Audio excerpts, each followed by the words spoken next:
Good evening and welcome to Do It at DIT, Campus Magazine's weekly dip into the goings-on at Dundee Institute of Technology. I'm Jeff Ferguson, and tonight we've got Brian Lindsay's roundup of news from the campus. Plus there's the Do It at DIT quiz, which this week features students from mechanical engineering. Before all that though, Jimmy Black paid a visit to the Department of Accountancy, where he found that an accountancy student's life is not all dusty old ledgers and dreary financial statements. No matter how brilliantly talented you are and how good your idea is for a blockbuster movie, you'll never get it out of your head and onto the screen unless you can raise some cash. That's just what British filmmakers have been spectacularly unsuccessful in doing recently, with one or two honourable exceptions like Kenneth Branagh. So, what's the problem with the British film industry? DIT accountancy honours student Michael Christie decided to find out. Working with his course leader, Robert Jelly, Michael designed an honours project that took him to London, where he met some of the leading movers and shakers in the film world. Having worked in a cinema in Dundee for the past 4 years, obviously my leisure interest, as well as working interest, was in film. And having read figures which indicated that although Britain and Ireland are the only two countries in Europe where cinema attendance have risen in the past 10 years, the UK cinema industry had basically disappeared to nothing over the past 5 years. And so obviously I figured out that there must be some sort of problem at the financing stage, and it would make a very worthwhile project to research the reasons for this. Robert, did you see the value of this project at once? I did indeed, yes. We're anxious to encourage a wide variety of projects in the course. We had 30 students in our first honours year, and obviously that's a lot of different topics. The topics have to be, each of them have to be different, have to be discrete. So we're more than happy to encourage Michael in this really very innovative project. Is this all not just a wee bit too exciting for an accountant? Well, no, we're trying to, if you like, dispel the John Cleese image of accountants. Accountancy is an exciting, rewarding profession. And I think it would be true to say that the 17 members of staff here at DIT are a varied mixture of people from different cultural backgrounds, and we make up an interesting mosaic of staff. Back to you, Michael. Now, you got the go-ahead from the department, and what was your first stage? What was the very first thing you did? Well, the very first thing was I went down to the library. The Institute has got a very wide range of databases, so that I could search through a number of different publications from newspapers to journals, and find out in a fraction of the time it would normally take any references to the British film industry that have been made over the past few years, and any research that has been done in the area. And I found out there was basically nothing that had been done in this area. And so after that, it was a case of getting on the phones to producers and following up leads that I'd found from articles I'd discovered in the databases. And that led me down to London. What happened in London?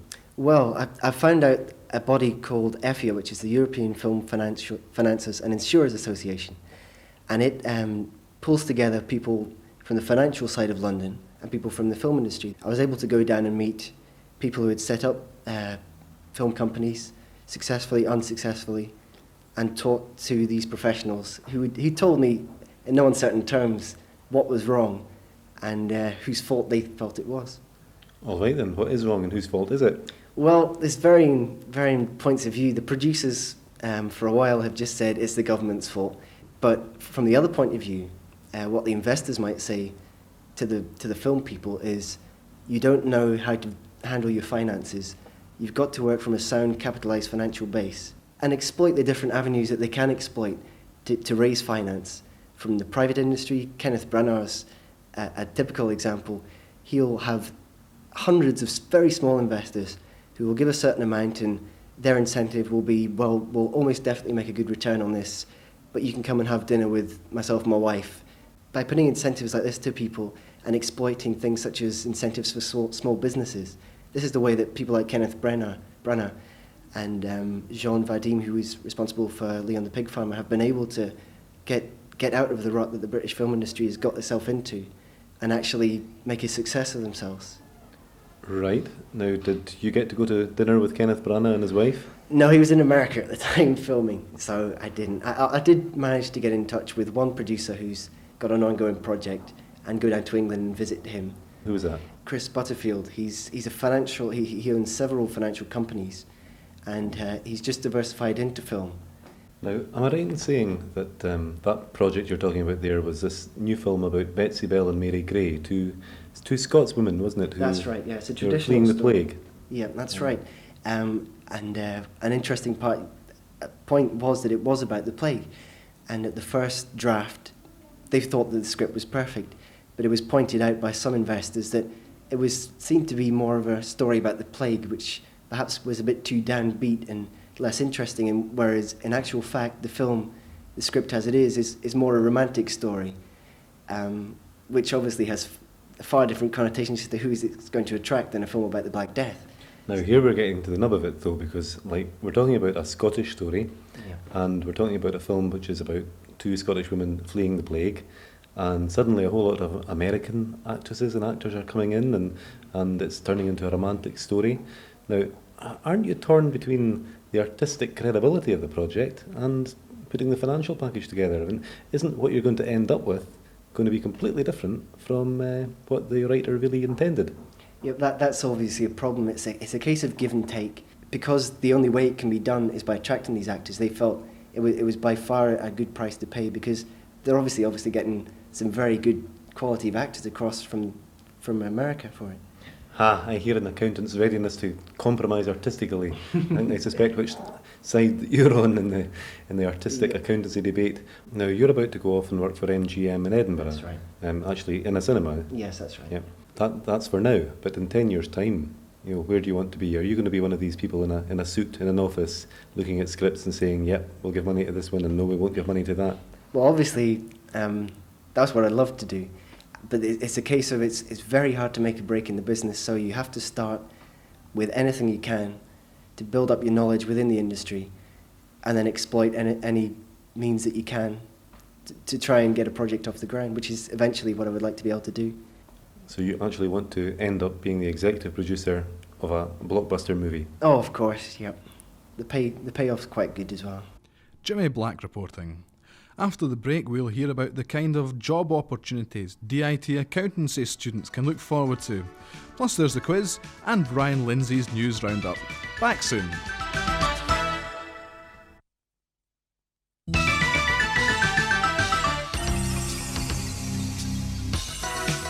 Welcome back. You're listening to Do It at DIT, and I'm Jeff Ferguson. Our reporter Jimmy Black asked Robert Jelly of the Department of Accountancy about the courses he runs and the kind of job opportunities there are for his graduates. In the accounting department, we have two full-time courses, a BA Honours in Accounting. That's either a 3-year unclassified degree, and that degree course is fully accredited by the Institute of Chartered Accountants here in Scotland, and also gains major exemptions from the other professional accounting bodies. We also now offer, as you heard from Michael, a 4th honours year in accounting. There is also a 2-year higher national diploma in accounting. The attraction of doing that for students who are less well qualified is that we enable direct entry from the HND into the 3rd year of our degree course for the most successful students. So it enables them, if you like, to have a second stab at a degree course. The department was formerly one of accounting, economics and law, and the economics and law department offer 4 full-time degree courses. In applied economics, that's an honours degree. In European business law, that's also an honours degree. A BA in law, and finally, a new degree course run in conjunction with Dundee College of Further Education, a BA in travel and tourism development. Right. Now, in terms of careers, do particularly your own students in the accounting side, have they got a good chance of getting a decent job when they leave and making some reasonable money? Most students who join the accounting degree want to be chartered accountants when they begin the course. Their attitude to the future career changes, and so we have a vast diversity of job uptakes at the end of the day. As you will know, as with the rest of the economy, vacancies in the accounting profession have plateaued, they've levelled off. And thus, this is one of the reasons why more and more of our students are staying on to do honours degrees. But the vacancies are still there for the good student, the student who pursues job opportunities. It's just a bit more difficult to find the right job for them. Now, in mechanical engineering, they can make about 13,100 or something like that in their first year on average. What could an accountant expect to get? Varies very much. So in the CA profession locally, you're speaking about a much lower figure than that. I think the average starting salary is only about £8,000. The attraction, however, for CA is that once you're through the professional accounting exams, your salary increases rapidly, and so a qualified accountant after perhaps 3 years might be earning 16, 17, maybe £18,000, depending on where they're living, either here in Dundee or in London. Obviously it's much larger. For an accounting graduate entering directly into industry, as a number of our honours graduates did this year, or into the public sector, the starting salaries tend to be higher, £10,000, £12,000, upwards to 15 if they're moving to London, to the southeast. Robert Jelly from the Department of Accountancy. And now it's time for the quiz.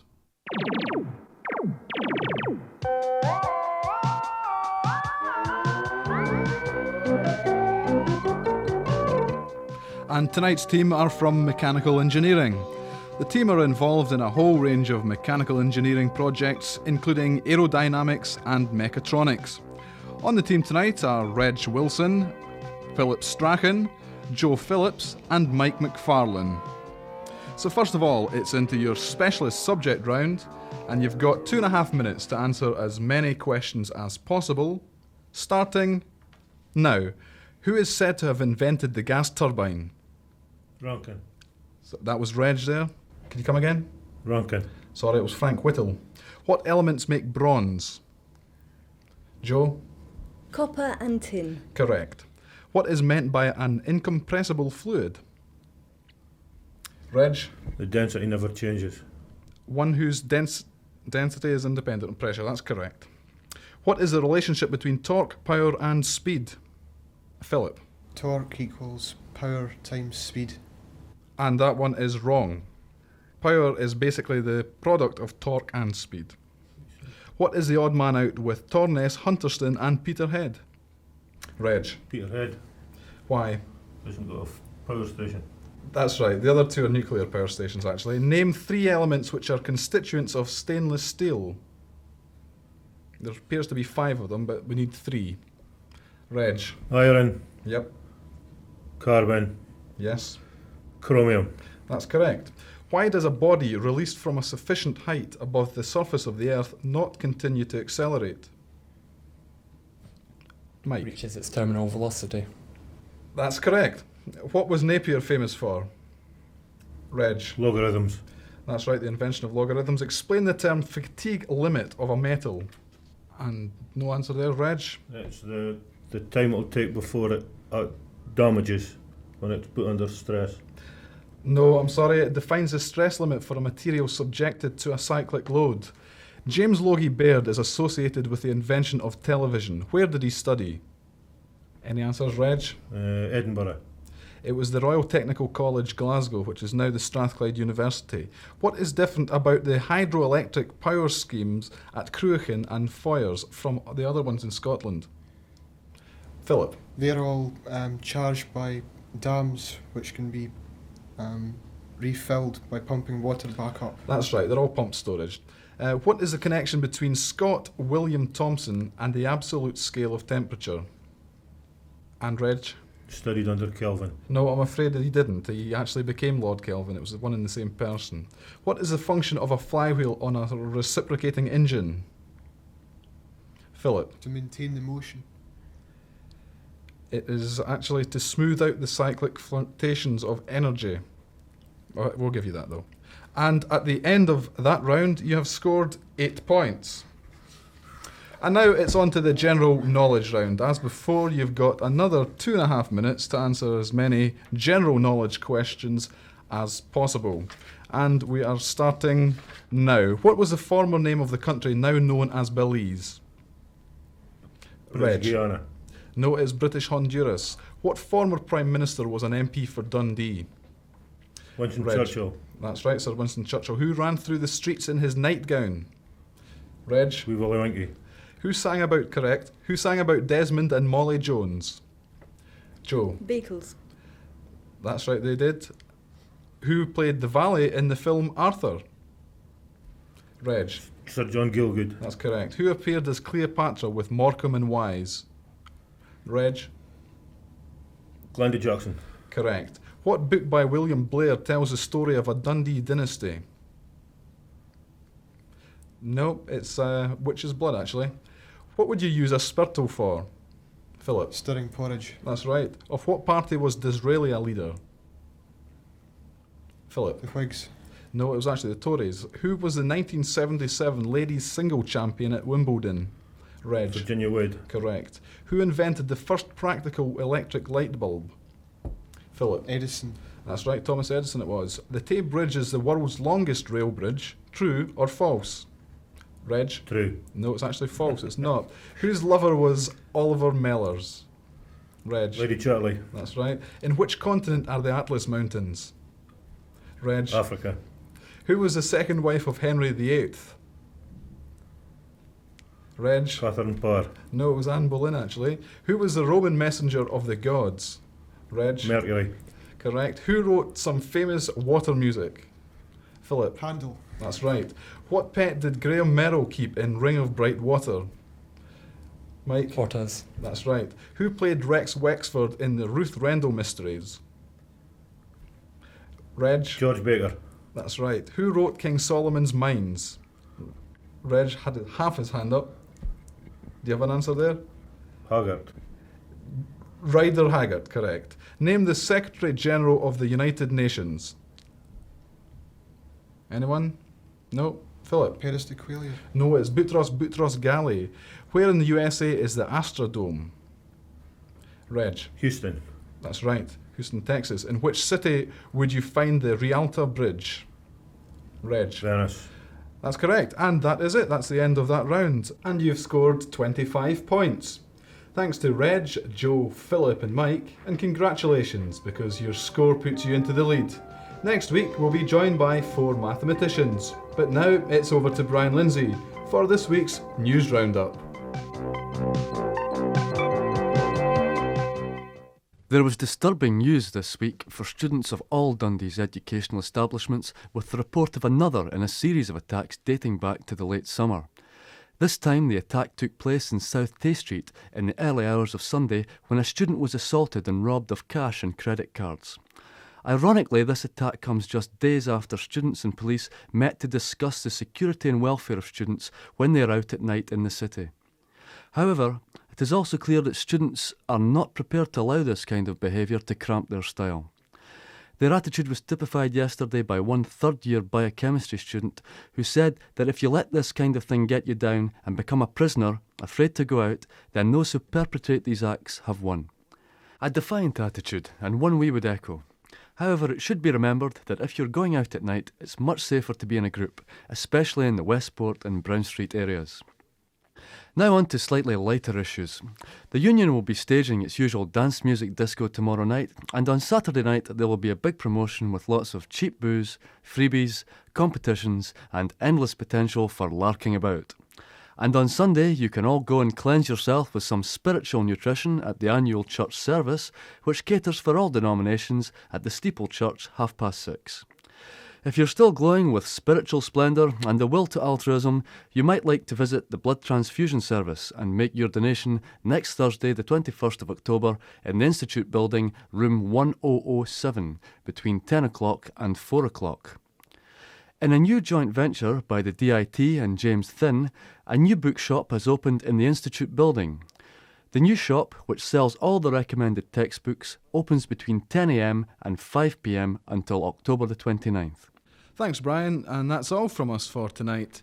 Next week, Jimmy Black will be in the presenter's chair, and I'll be out and about in DIT. Until then, good night.